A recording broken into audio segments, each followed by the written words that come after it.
యేసుక్రీస్తుని నమ్మితేనే మనం పరలోకం వెళ్తాం, నమ్మకపోతే నరకానికి వెళ్తామని అందరికీ కూడా బైబిల్ ప్రకారంగా తెలుసు. ఈ మాట మీకు ఇబ్బందిగా అనిపించినా, ఈ మాట కరెక్ట్ కాదండి మరి మేము అందరం నరకానికి పోతామా అని మీరు అనుకున్నా అనిపించినా, ఇది వాస్తవం. బైబిల్ ప్రకారం అయితే ఇది వాస్తవం.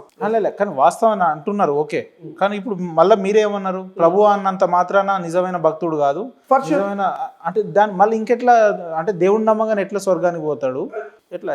ఈ లాజిక్ నాకు అర్థం కాలేదు. నమ్మినంత మాత్రాన కాదు, నమ్మి బాప్తిస్మం పొందినవాడు అంటాడు ప్రభు. నమ్మి బాప్తిస్మం పొందినవాడు రక్షింపబడును. అంటే ప్రభువుని నమ్మాలి, ఆయన వెంబడించాలి. యేసుక్రీస్తు జననము, ఆయన మరణము, ఆయన టీచింగ్స్, ఆయన రిజరెక్షన్ అంటే ఆయన పునరుద్ధానం, ఇవన్నీ ఎవరైతే నమ్ముతారో, జీవితకాలము యేసుక్రీస్తు కొరకు ఎవరైతే బ్రతుకుతారో వారు మాత్రమే పరలోక రాజ్యానికి వెళ్తారు తప్ప చర్చికి వచ్చినంత మాత్రాన పరలోకం వెళ్ళిపోరు. అట్లా అని చెప్పి ఇప్పుడు ప్రతి ఆదివారం చర్చిలకు రానవసరం లేదు. నిజమైన భక్తుడు ఎవడన్నా ఉంటే చర్చిలకు రానవసరం లేదు, అదే బైబిల్ పట్టుకొని ఆయన చదువుకుంటే సరిపోతుంది. అలా చెప్తే అది మరింత పొరపాటు అవుతుంది. ఎందుకనంటే మీరే ఖచ్చితంగా దేవుని దగ్గరికి రావాలి. కానీ దేవుని దగ్గరికి వచ్చినంత మాత్రాన ఇందులో మీరు ఒక లాజిక్ గమనించట్లే. చర్చికి వచ్చినంత మాత్రాన అన్నాను కానీ చర్చికి రావాల్సిన అవసరం లేదని చెప్పలే. చర్చికి కంపల్సరీ రావాలి. ఎందుకు అని అంటే కనుక మనం దేవునితో ఉంటేనే కదా బలపడతాం. నువ్వు దేవుని దగ్గరికి వస్తేనే కదా, ఆయన వాక్యం వింటేనే కదా బలపడతావు. క్లాస్కి వెళ్లకుండా ఎగ్జామ్ హాల్కి వెళ్ళి పాస్ అవుతాను అని అంటే మనం నవ్వుతాం. అసలు పుస్తకం తెరవకుండా క్లాస్ ఏంటో వినకుండా మనం ఎలాగ ఎగ్జామ్ పాస్ అవ్వగలుగుతాం? ఇది వెరీ ఇల్లాజికల్ కదా. ఇన్ ది సేమ్ వే మనం ఖచ్చితంగా చర్చికి వెళ్ళాల్సిందే, మనం అక్కడ బలపడాల్సిందే. అనంతరము దేవుని వాక్యం మనల్ని బలపరుస్తుంది. అప్పుడు దాని ప్రకారం మనం నడుచుకోగలుగుతాం. ఈ లెక్కలో ఏంటంటే బాప్తిజం తీసుకున్న వాళ్ళందరూ స్వర్గానికి వెళ్తారు, రైట్? అంటే మీరు ఇస్తారా బాప్తిజం? మీరు ఇస్తారా? అంటే ఏ పాస్టర్ అయినా ఇస్తారు. బాప్తిజం ఇవ్వడానికి ఇలాంటి క్వాలిటీస్ ఉండాలనే రూల్స్ అండ్ రెగ్యులేషన్స్ ఏమైనా బైబిల్లో ఉంటాయా, మీ కమ్యూనిటీలో ఉంటాయా? అట్లా పాస్టర్ బాప్తిజం ఇవ్వడానికి ఆయన మొదట అభిషేకించబడాలి, అప్పుడే ఆయన పాస్టర్ అవుతాడు. అనంతరం ఆయన బాప్తిజం ఇవ్వచ్చు, పెళ్లి చేయొచ్చు. ఒక్కొక్క సంఘానికి కొన్ని రూల్స్ ఉంటాయి. ఫర్ ఎగ్జాంపుల్ కొన్ని సంఘాల్లో రెవరెండ్ అయితే తప్ప ఆయన రొట్టె ద్రాక్షరసం ఇవ్వడానికి అర్హుడు కాదు, పెళ్ళిళ్ళు చేయడానికి అర్హుడు కాదు. సో ఇలాంటి కొన్ని రూల్స్ ఉంటాయి. కొన్ని సంఘాల్లో ఆయన పాస్టర్ అయ్యి అభిషేకం తీసుకున్న వెంటనే ఆయన రొట్టె ద్రాక్షరసం ఇస్తాడు, కమ్యూనియన్ ఇస్తాడు, ఆయన వివాహాలు చేస్తాడు, ఆయన బర్యాలు చేస్తాడు, ఆయన మెచ్యూర్ ఫంక్షన్స్ చేస్తాడు, అన్నీ చేస్తాడు. అంటే పాస్టర్లు అంటే ఏందన్నా, అంటే ఒక ప్లెయిన్ షర్ట్లు వేసుకొచ్చి, ఒక బ్లేజర్ వేసుకొచ్చి, ఒక స్పీచ్ని చదివింది ఒక 4 సార్లు మంచిగా మాడిఫై చేసి చదివితే పాస్టర్ అయిపోతారా? మీకు బ్లేజర్తో ఒకవేళ ప్రాబ్లం ఉందనుకుంటే ఇప్పుడే తీసేస్తాను. అంటే బయట కూడా పాస్టర్లు అని చెప్పే ప్రతి ఒక్కడు మ్యాండేటరీ, అది బ్లేజర్ అనేది అది డెఫినెట్లీ అనేటట్టు అయిపోయింది. ఎందుకు అట్లా వేస్తారు, ఏంది దాని వెనుక ఉన్న కారణం ఏంటంటే, మీ ప్లేస్లోనే ఒక పాస్టర్ నేను ఇంటర్వ్యూ చేసిన. ఆయన ఏమన్నాడు అంటే, ఎట్లా అయ్యారు మీరు పాస్టర్ అంటే, అది సింపుల్గా ఏమన్నాడు తెలుసా? మా నాన్న పాస్టరు, ఆయన చూసి నేను పాస్టర్ అయిపోయినా అన్నాడు. ఏమంటారు దీన్ని? నెపోటిజం అంటారు. Nothing but nepotism. అంటే సో నాన్న ఇండు కాబట్టి నేను అవ్వడం, నేను ఇండు కాబట్టి నా కొడుకు అవడం, ఇట్లా ఏమైనా ఉంటుందా అంటున్నా. నెపోటిజం అనేది వేరే ఫీల్డ్లో ఎక్కడన్నా కనిపిస్తుందేమో. ఇప్పుడు మీరు యాంకర్ కాబట్టి మీ అబ్బాయి యాంకర్ అవ్వాలనుకోవడం అది కొంచెం అజ్ఞానంగా అనిపిస్తుంది. ఎందుకంటే మీలో టాలెంట్ ఉంది కాబట్టి మీరు ఇక్కడ కూర్చోగలిగారు, మీరు ఇంటర్వ్యూ చేయగలుగుతున్నారు. అదే టాలెంట్ మీ అబ్బాయిలో ఉండాల్సిన అవసరం ఉండాలని ఏం లేదు. మేబీ తను డాక్టర్ అవ్వచ్చేమో, మేబీ తన యాక్టర్ అవ్వచ్చేమో, మేబీ తన ఇంజనీర్ అవ్వచ్చేమో. అలాగే నెపోటిజం అనేది ఈ క్రిస్టియన్ ఫీల్డ్లో ఉందా అంటే లేదు అని అంటే ఖచ్చితంగా నన్ను అందరూ కూడా వ్యతిరేకిస్తారు. ఉంది, నేను పాస్టర్ కనుక నా కొడుకు పాస్టర్ అవ్వాలి. ఇదేంటిది? ఇది నెపోటిజమా? ఇది వారసత్వంగా వచ్చేదా? క్రైస్తవ్యం అలా చేయడానికి వీల్లేదు. క్రైస్తవ్యము భ్రష్టు పట్టుకోవడానికి గల ప్రాముఖ్యమైన కారణం ఏంటంటే, నేను పాస్టర్ కాబట్టి నా కొడుకు కూడా పాస్టరే, వాడు పాస్టర్ కాబట్టి 2-3 చర్చిలు ఉంటాయి, వాడు కొడుకు కూడా పాస్టరే. ఇలాగ పాస్టరే రకరకాల సంఘాలు స్థాపించేసుకోవడం, ఒక్కొక్క సంఘం ఒక్కొక్క కుమారుడికి ఇచ్చేయడం, దీనివల్ల కొన్ని అనర్థాలు జరుగుతాయి. మంచి అంశం గుర్తు చేసిర్రు. పాస్టర్ చర్చ్ అనేది ఏంది అసలు? పాస్టర్ ఏంది, చర్చ్ ఏంది? చర్చికి పాస్టర్లకు ఏం సంబంధం? ఒక పాస్టర్ అని చెప్పుకునే వ్యక్తి 3 నెలలు 6 నెలలు కాగానే చర్చిల పేర్ల మీద బిల్డింగ్లు కట్టు, ఆయనకు సంబంధించిన భూమి ఎక్కడి నుంచి వస్తుంది, కన్స్ట్రక్షన్కి పైసలు ఎక్కడి నుంచి వస్తున్నాయి, మెయింటెనెన్స్కి ఎక్కడి నుంచి వస్తున్నాయి, ఏందన్నా ఈ చర్చ్ గోల్ ఏంది అసలు? మీకు ఎవరన్నా చెప్పారా? లేకపోతే ఈ క్వశ్చన్ అడగమని? లేకపోతే ఎందుకనంటే ప్రజెంట్ ఇప్పుడు జరుగుతున్న ట్రెండ్ ఏదైతే ఉందో, ప్రజెంట్ స్కామ్ ఏదైతే ఉందో, దానిని ఒకవేళ మీరు బయట పెట్టాలనుకుంటే నేను కూడా వెరీ ఓపెన్గా మాట్లాడతాను. ఈ స్కామే అంటారా? ఖచ్చితంగా. ఇప్పుడు ప్రస్తుతం జరుగుతున్న క్రిస్టియన్ ఫీల్డ్లో జరుగుతున్న స్కామ్లో నేను వెరీ స్ట్రైట్ ఫార్వర్డ్గా చెప్తున్నాను. క్రిస్టియన్ ఫీల్డ్లో జరుగుతున్న అత్యంత భయంకరమైన స్కామ్లో చర్చ్ కన్స్ట్రక్షన్ అనేది ఒక చాలా పెద్ద స్కామ్ జరుగుతుంది. అక్కడ నుంచే పునాది వచ్చేది. లేదు అంటే ఇప్పుడు కొంతమంది వారు పాస్టర్స్గా వారి సంఘాలు కట్టుకుంటున్నారు. నా క్వశ్చన్ ఏంటి అని అంటే కనుక, నువ్వు పాస్టర్ కనుక నీ సంఘాన్ని కట్టుకుంటున్నావు కనుక నీ సంఘాన్నే నువ్వు కానుకలు అడుగు, తప్పేమీ లేదు. నీ సంఘాన్ని నువ్వు అభివృద్ధి పరచుకోవడంలో తప్పేమీ లేదు. నీ యొక్క చర్చ్లో ఉన్న ప్రజలకి ఒక బిల్డింగ్ రూఫ్ టాప్ ఇవ్వాలనుకోవడం తప్పేమీ లేదు. నీ సంఘాన్ని అడుగు. కానీ ఫోన్పేలు పెట్టి గూగుల్ పే పెట్టి అతనుకున్న ఆ యొక్క సోషల్ మీడియా ఇన్ఫ్లుయెన్స్ అంతా ఉపయోగించుకుని వీరు కేవలం చర్చ్ మాత్రమే కట్టట్లే, పక్కన ఆస్తులు కొనుక్కుంటున్నారు, చక్కగా 7 సీటర్ కార్స్ కొనుక్కుంటున్నారు. ఇది వరకు తిరగడానికి సైకిల్ కూడా లేనటువంటి వ్యక్తి 40-50 లక్షలు 7 సీటర్ కార్స్లు తిరుగుతూ ఉన్నాడు. చర్చ్ కన్స్ట్రక్షన్ అనేది ప్రజెంట్ జరుగుతున్న స్కామ్లో అత్యంత భయంకరమైన స్కామ్. విశ్వాసులకి కూడా నేను ఏం పిలుపునిస్తున్నానంటే, నీ సేవకుడికి నువ్వు ₹1 ఇవ్వవు.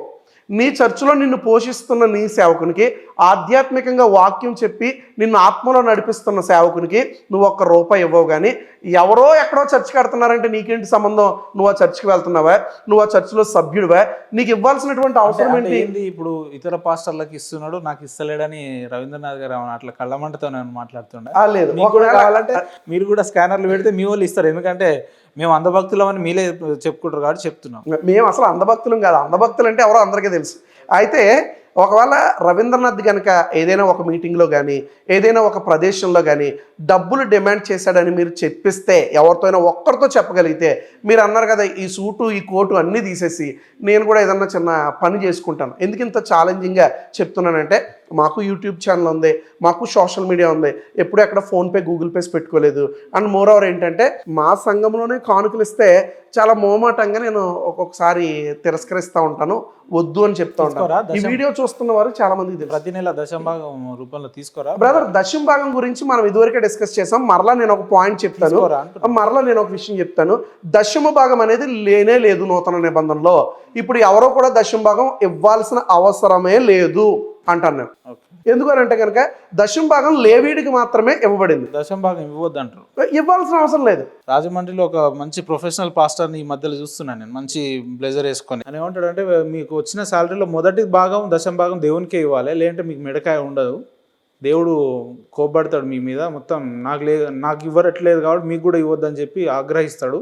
ఇన్ ఏ సింగిల్ వర్డ్, ఆయనకే కావచ్చు ఎవరికైనా కావచ్చు, ఇన్ ఏ సింగిల్ వర్డ్ దీనికి నేను జవాబిస్తాను. 1, ఆయనకి వాక్యం తెలిగిపోయి ఉండొచ్చు, లేదా 2, వాక్యం తెలిసిన వక్రీకరిస్తున్నాడేమో. ఎందుకంటే లేవీడికి మాత్రమే దశంభాగం ఇవ్వాలని బైబిల్ చెప్తుంది. లేవీడు పాస్టర్ ఒక్కటేనా? కానే కాదు. లేవీడు వేరు, సేవకుడు వేరు, పాస్టర్ వేరు. కనుక లేవీడికి ఇచ్చే దశంభాగం నాకు ఇవ్వండి అని అడగడం ఇది న్యాయం కాదు. చూడండి, ఒకసారి యాకోబుకి 12 మంది సంతానం ఉన్నారు. ఆ 12 మంది సంతానంలో 11 మందికి స్వాస్థ్యం ఇచ్చారు, అంటే ఆస్తి ఇచ్చారు. ఒక్కరికి మాత్రమే ఆస్తి ఇవ్వలేదు, అతనే లేవీడు అనే గోత్రము. ఈ లేవీడు ఆస్తి తీసుకోలేదు కనుక ఇప్పుడు బైబిల్లో ఏమని రాయబడి ఉందంటే చాలా స్పష్టంగా, ఈ లేవీడు తను ఆస్తి తీసుకోలేదు కనుక ఇతనికి ప్రతి ఒక్కరు కూడా దశంభాగం ఇవ్వాలి. ఈ 11 మంది దశంభాగం ఇవ్వడంతో ఇతను జీవనోపాధి నడుస్తూ ఉంది, ఇతను నడుస్తాడు. ఉదాహరణకు చెప్తున్నా, ఈరోజు సామాన్ చేసిన తప్ప ఏంటంటే, శాలరీ వచ్చినట్టు ఈఎంఐ కడతారు, కరెంట్ బిల్ కడతారు, ఇంటర్నెట్ కడతారు, పాల్ బిల్ కడతారు, అక్కడ కడతారు, ఇక్కడ కడతారు, అన్ని అయిపోతారు. చివరిగా అంతటి దేవా ఇవ్వాలా, పిల్లలు స్కూల్ తీసుకెళ్తారు ప్రభా, వచ్చండి ప్రభా ఇవ్వాలా, పర్లేదు దేవుడు ఇవ్వట్లేదు కదా, ఐ లవ్ డాక్టర్ ప్రభా పనికిరాదు. సరే అలాగే ఎవరు నిచ్చో పనికిరాదు, అది పనికిరాదు. ఎన్ని ఇచ్చి దేవుడికి నీది అనిచ్చో పనికిరాదు. దేవుడు అంటాడు, మొదటిది నాది లేకపోతే లేదు. అది వచ్చినంటే ఫస్ట్ ట్రాన్సాక్షన్ అంతా చూడు, అది నాది. దీంతో తెలిసిపోయి ఏం చూసుకుంటాం అని ఏమంటాడంటే, ఫస్ట్ ట్రాన్సాక్షన్ దేవునికి ఇవ్వాలి, అది మ్యాండేటరీ అంటాడు ఆయన. ఇప్పుడు పెద్ద చర్చ ఉన్నంత మాత్రాన, పెద్ద సేవకుడు అయిపోయినంత మాత్రాన బైబిల్ తెలుసని మీరు అనుకుంటే అది ఖచ్చితంగా అజ్ఞానమే. పెద్ద స్టూడియో కట్టినంత మాత్రాన అతను పెద్ద న్యూస్ రీడర్ అని, చిన్న స్టూడియో ఉంది కదని చిన్న వ్యక్తి అని కాదు. గౌరీ లంకేష్ అని ఆర్ఎస్ఎస్ వారు చంపేశారు, మీకు తెలిసే ఉండొచ్చు. మీడియా అనే దానికి ఒక మంచి నిర్వచనం ఇచ్చారు వారు. ఎందుకు ఈ మాట చెప్తున్నానంటే, వారిది పెద్ద మీడియా కాదు, పెద్ద పేపర్ కాదు, చాలా చిన్నది, చాలా తక్కువ మంది చూస్తారు. కానీ గౌరీ లంకేష్ పేరు చెప్తే ఈరోజు చాలా మంది న్యూస్ రిపోర్టర్స్ అందరికీ కూడా ఒక రోల్ మోడల్. ఎందుకు అని అంటే కనుక ఆయన చిన్నవాడైనా ఆయనకు ఉన్నటువంటి నాలెడ్జ్ చాలా గొప్పదే. రెండోదిగా ఆయన అమ్ముడుపోయేటువంటి వ్యక్తి కాదు. సో ఎందుకు ఈ మాట చెప్తున్నానంటే, పెద్ద సంఘం కట్టేసినంత మాత్రాన గొప్ప వ్యక్తి ఏం కాదు. ఆయన చూపించిన వ్యక్తి రాజమండ్రి వ్యక్తి కాదు, ఇదే హైదరాబాద్లో ఆయన ఇప్పుడు లార్డ్స్ చర్చ్ అని నడుపుతూ ఉన్నాడు. బహుశా మరి ఆయన ఎందుకు ఆ రీతిగా చెప్పాడో నాకు తెలియదు, కానీ దశమ భాగం మరలా చెప్తున్నాను, లేవీడికి మాత్రమే. లేవీడు వేరు, పాస్టర్ వేరు. ఓకే. యాకోబుకి 12 మంది సంతానము. ఆ 12 మంది సంతానంలో ఆయన 11 మందికి స్వాస్థ్యం ఇచ్చాడు. దేవుడే చెప్పాడు ఈ మాట. 12 వాడికి స్వాస్థ్యం ఇవ్వద్దు, అతనే లేవీడు. ఎందుకు ఇవ్వద్దు అంటే గనక ఇతడు దేవుని సేవకుడిగా దేవుని యొక్క యాజకత్వం చేస్తున్నాడు గనక ఇతనికి ఆస్తులు పాస్తులు ఏమి ఉండకూడదు. ఏ నాటికి ఆ నాటికి చాలన్నట్లుగా ప్రతిరోజు కూడా దేవుడు ఇస్తేనే ఇతని కుటుంబం బ్రతకాలి, దేవుడి వైపే చూడాలి అనే కాన్సెప్ట్తో దేవుడు ఆ యొక్క విషయాన్ని లేవీడికి ఇచ్చాడు. ఇచ్చినప్పుడు ఆయన చేసిన పని ఏంటి అని అంటే గనక ఆ యొక్క దశంభాగం అతనికి ఇవ్వడం ద్వారా వీరు అభివృద్ధి పరచబడతారని దేవుడు చెప్పాడు. దశంభాగం ఖచ్చితంగా ఇవ్వాల్సిందే. అయితే దశంభాగాల్లో చాలా రకాలు ఉన్నాయి. మనం చెప్పాలి అని అంటే కనుక ప్రాముఖ్యంగా దశమ భాగం ఎందుకు ఇవ్వాలి అని అంటే కనుక, ఒకటి లేవీడు పోషింపబడాలి, తన యాజకుడు పోషింపబడాలి.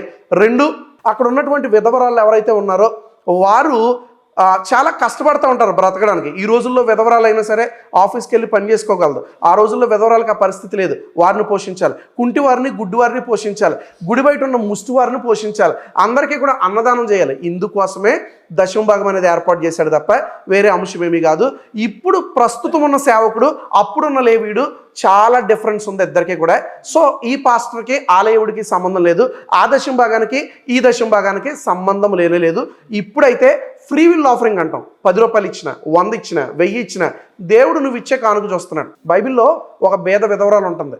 అందరూ వారు కాసులు వేస్తూ ఉంటారు, ఆమె మాత్రం 2 కాసులే వేస్తుంది. అప్పుడు ఆయన అంటాడు, ప్రభువైన యేసుక్రీస్తు మీ అందరికంటే ఈమె శ్రేష్టమైన కానుక వేసింది అంటాడు. కారణం ఏంటో తెలుసా? మీరు కలిగి ఉన్న దాంట్లో కొంచెంగా ఇచ్చారు, ఆమెకు కలిగి ఉన్న సమస్తాన్ని ఇచ్చేసింది, అందుకే ఈమెను నేను దీవిస్తున్నాను అంటాడు. సో ఉన్న దాంట్లో శ్రేష్టమైనది దేవుడికి ఇవ్వడం చాలా మంచిదే. కానీ దశమ భాగం ఇవ్వకపోతే పోతావు, దశమ భాగం ఇవ్వకపోతే పేక తగ్గిపోద్ది. అట్లనే జరుగుతుంది. లేదు చర్చ్ కన్స్ట్రక్షన్ అని చెప్పినా కదా, అది కూడా ఇందులో భాగమే. ఎందుకంటే అసలు ఆయన ఎవరో తెలియదు, ఎక్కడ ఉంటాడో తెలియదు. చర్చ్ కడుతున్నానగానే వేలకు వేలు ట్రాన్సాక్షన్స్ వెళ్ళిపోతాయి. అసలు ఇచ్చేటోడు ఎవడు, తీసుకునేటోడు ఎవడు, వీళ్ళకి పైసలు ఎక్కడి నుంచి వస్తున్నాయి అనేది విచిత్రం. ఇప్పుడు చర్చ్ కన్స్ట్రక్షన్ అనేది ఇప్పుడు ప్రస్తుతం జరుగుతున్న పెద్ద స్కామ్స్ లో ఇది ప్రాముఖ్యమైనది. క్రిస్టియన్ ఫీల్డ్ లో ప్రాముఖ్యంగా చర్చ్ కడతానంటున్నాడు, జరుగుతుంది. ఖచ్చితంగా యాక్సెప్ట్ చేయాల్సిందే, ఖచ్చితంగా యాక్సెప్ట్ చేయాలి. ఎందుకంటే నా ఇంట్లో జరుగుతుంది కనుక అది దొంగతనం కాదనడానికి లేదు. దొంగతనం నా ఇంట్లో వాడు చేసిన దొంగతనమే ఖచ్చితంగా. సో ఇప్పుడు చర్చ్ స్కామ్ అనేది చాలామంది వారు కొన్ని కోట్లు కొల్లగొడతా ఉన్నారు. కాబట్టి నేనేమంటానంటే, నువ్వు ఏ చర్చ్కి వెళ్తున్నావో ఆ చర్చ్కి మాత్రమే కన్స్ట్రక్షన్ నువ్వు డబ్బులు ఇవ్వు తప్ప వేరే చర్చ్ కన్స్ట్రక్షన్కి నువ్వు ఎలాంటి కానుకలు పంపించొద్దు. కారణము, నువ్వు నీ సేవకుడిని పోషించుకోవాలి కనుక నీ సేవకుడిని పోషించుకో. యూట్యూబ్ సేవకుడిని పోషించాల్సిన అవసరం నీకు లేనేలేదు. ఇది ఎవరినో ఉద్దేశిస్తూ మాట్లాడుతున్నట్టు అనిపిస్తుంది. లేనేలేదు. ఒక్కరిని యూట్యూబ్ సేవకులు అంటే మీ ఉద్దేశంలో ఎవరు చెప్పండి? నేను కూడా యూట్యూబ్ సేవకుడినే కదా. మరి చాలా మంది ఉంటారు కదా, ఎవరిని ఉద్దేశిస్తూ? ఆ చాలా మందిలో ఎవరైతే చర్చ్ కన్స్ట్రక్షన్ అని చెప్తున్నారో, డబ్బులు దండుకుంటున్నారో, స్థలం కొంటానంటున్నాడు, ఆయన చర్చ్ కడతానంటున్నాడు. నువ్వు కట్టు, నిన్ను ఎవరొద్దన్నారు సార్, మీరు కట్టండి పాస్టర్ గారు. కానీ వేరే సంఘాన్ని దోచుకుని నిన్ను ఎవడు సంఘాన్ని కట్టమని చెప్పాడు? ఒక పిక్చర్ ఒకటి ఉంటుంది. ఒక జాలరి ఆయన చాలా కష్టపడి చేపలు పట్టుకుంటూ ఉంటాడు. చేపలు పట్టుకుని బుట్టలో వేసుకుంటూ ఉంటాడు. వెనకాల ఉన్నవాడు గేలం ఎక్కడేస్తాడు తెలుసా? నదిలో వేయడు, ఆ చెరువులో వేయడు, వీడు బుట్టలో గేలం వేస్తాడు. ఈరోజు చాలామంది సేవకులు అలాగే తయారైపోయారు. బయటికి వెళ్ళి సువార్త ప్రకటించండి అంటే, సువార్త నిజంగా ఎవరికి ప్రకటించాలి చెప్పండి బ్రదర్? దేవుడు అంటే తెలియని వారికి ప్రకటించాలి. మీరున్నారు ఒక హిందూ, పాస్టర్లు ఎందుకు సువార్త ప్రకటించాలి? అవసరం ఏమొచ్చింది? ప్రభు చెప్పాడు, సర్వలోకానికి వెళ్ళి సర్వ సృష్టికి సువార్తను ప్రకటించండి. ఎక్కడికి వెళ్ళి? సర్వలోకానికి వెళ్ళి. సర్వలోకం అంటే అందులో భారతదేశం, ముంబై, బెంగళూరు, హైదరాబాద్ అంత ఉంటది కదా? ఖచ్చితంగా ఉంటుంది. సర్వలోకం అంటే హైదరాబాద్ లో పాత బస్తీ కూడా ఉంటది, ఖచ్చితంగా ఉంటుంది. రైట్. ఇప్పటి వరకు ఈ పాస్టర్లు అని చెప్పుకునే పాస్టర్ల ముసుగులో తిరిగే వ్యక్తులందరూ మీరు దీన్ని యాక్సెప్ట్ చేయాలి, అవునన్నా కాదన్నా. వీళ్ళు ఏం చేస్తారంటే, ఎక్కడో మారుమూల గిరిజన ఆదివాసీ తాండాలలో, గూడాలలో బేసిక్ నీడ్స్ లేని వ్యక్తుల దగ్గర ఒక రైస్ ప్యాకెట్ తీసుకుపోయి, లేదంటే ఒక కారం, ఉప్పు, పప్పు, బేసిక్ నీడ్స్ తీసుకుపోయి, ఇది మీకు దేవుడు ఇయ్యమని చెప్పిండు కాబట్టి మీరు కన్వర్ట్ కావాలి క్రిస్టియానిటీలో అని చెప్తారు. ఇదే పాస్టర్లకు మన హైదరాబాద్లో పాత బస్తీలో పోయి సువార్త ప్రకటించే దమ్మేమనుకని ఉందా అండి? పోనీ మీరు పోతారా? మనం పోదామా కెమెరాలు తీసుకొని? ఇప్పుడే కెమెరా తీసుకుని వెళ్దామంటే ఐఎమ్ రెడీ. మీరు పాత బస్తీ వెళ్దామా? పాత బస్తీలో పాత బస్తీ అట్లా ఏమన్నా కాదు. భారతదేశంలో లేదా, పాత బస్తీ హైదరాబాద్ కాదా, ఎందుకెళ్ళ- ఇప్పుడే వెళ్దాం. నేను ఛాలెంజ్ చేస్తున్నాను. నేను ఓపెన్ ఛాలెంజ్ పాత బస్సులకు పాస్టర్లు వెళ్ళి సువార్త ప్రకటించిన సందర్భాలు ఉన్నాయా అది చెప్పండి నాకు. లేదని మీరు అంటారా? ఎక్కడ ఉన్నాయి? పాత బస్తీలో కొన్ని వందల వేల సార్లు సువార్త ప్రకటించబడింది. పాత వస్తారా? బస్తీలో సువార్త ప్రకటించారు. వస్తారా అంటున్నా. వెళ్తున్నారు. అక్కడ చర్చిలు కూడా అట్లా కట్టారు. కాదు. అక్కడ చర్చిలు కూడా ఉన్నాయి. పాత లేదని బస్సులో- మీరు అంటారా? పాత బస్సులో చర్చలు పాత బస్తీలో చర్చిలు ఉన్నాయి. వస్తారా? పాత బస్తీలో ఆరాధన జరుగుతుంది. పాత బస్తీలో యేసుక్రీస్తుని అంగీకరిస్తున్నారు. అసలు మీకు ఒక మాట తెలుసా? ప్రకటిస్తామని చెప్తారు. అసలు మీకు ఒక మాట తెలుసా? మీకు ఒక విషయం తెలుసా? ఎక్కడో- అకార్డింగ్ టు ఎక్కడో ఖురాన్, ఒక్క నిమిషం, ఆదిలాబాదు, నిర్మలు, భూపాల్పల్లి, ఖమ్మము లేదంటే ఇలాంటి ప్రభావిత ప్రాంతాలల్లో, గిరిజన ప్రభావిత ప్రాంతాలల్లో పోయి సువార్త ప్రకటిస్తారు. నేనేమంటున్నా అంటే నిజంగా మీరు దేవుడు సర్వలోకానికి వెళ్ళి ప్రకటించమని చెప్తే అందరి దగ్గరికి వెళ్ళాలి. Open challenge brother. ఇప్పుడే కెమెరా తీసుకుందాం, పాకిస్తాన్ ఇలాగే వెళ్దాం. వెళ్ళిపోదాం. పాకిస్తాన్ పాత బస్తీలో కూడా- సువార్త ప్రకటిద్దాం. పాస్పోర్ట్ పాత ఉందా? బస్తీలో ఉగ్రవాదులు ఉన్నారా? పాస్పోర్ట్ ఉందా? పాత బస్తీలో ఉగ్రవాదులు ఉన్నారా? పాస్పోర్ట్ ఉందా మీకు? పాస్పోర్ట్ కావాలా పాత బస్తీ పోవడానికి? లే పాత బస్తీ కాదు, పాకిస్తాన్ పోదాం, పాస్పోర్ట్ ఉంది కదా, అవసరం అయితే అక్కడికి కూడా పోయి సువార్త వెళ్దాం నేను వస్తా. వెళ్దాం. What's wrong? పాత బస్తీ ఇప్పుడు పాకిస్తాన్ నేను వెళ్ళక్కర్లే. చాలా మంది పాస్టర్లు వెళ్ళి పాకిస్తాన్ లో సువార్త ప్రకటిస్తున్నారు. మీకు తెలుసో లేదో, పాకిస్తాన్ లో హిందూయిజం ఉంది. చాలా చక్కగా గణేష్ విగ్రహాన్ని వారు కూడా పెట్టుకున్నారు. వారు కూడా 9 రోజులు చేసుకున్నారు. మీకు తెలుసో లేదో, అక్కడ క్రిస్టియన్ సువార్త జరుగుతుంది, అంతా జరుగుతుంది. ఇప్పుడు మీరు టాపిక్ కావాలని డైవర్ట్ చేస్తున్నారు. మనం పాత బస్తీకి వచ్చేద్దాం. పాత బస్తీలో చర్చిలు ఉన్నాయంటాను, పాత బస్తీలో ఆరాధన జరుగుతుంది అంటాను, పాత బస్తీలో ఇప్పటిదాకా చాలా మంది సువార్త ప్రకటించారంటాను. చూడండి, మీరు ముస్లిమ్స్ ని కావాలని మీరు ఉగ్రవాదుల్లో చూపించాలనుకుంటున్నారు తప్ప వారు కూడా మా సహోదరులే, వారు కూడా మా సహోదరులే. మీరు దీన్ని మళ్ళా మీరు ఈ మాటను వెనక తీసుకోవాలి. ఎందుకంటే ముస్లింలు ఉగ్రవాదులు అని చెప్పి నేను ఎక్కడ చెప్పలేదు. నేనేమంటున్నా అంటే అమాయకులైన హిందువుల్ని బేస్ చేసుకొని మాత్రమే సువార్త ప్రకటిస్తుంది క్రైస్తవం అని చెప్తున్నా. ముస్లింలను ఇక్కడ నేను ఎక్కడ టాలరేట్ చేయలేదు. అంటే మీరు ఈ మాట వెనక తీసుకోవాలి.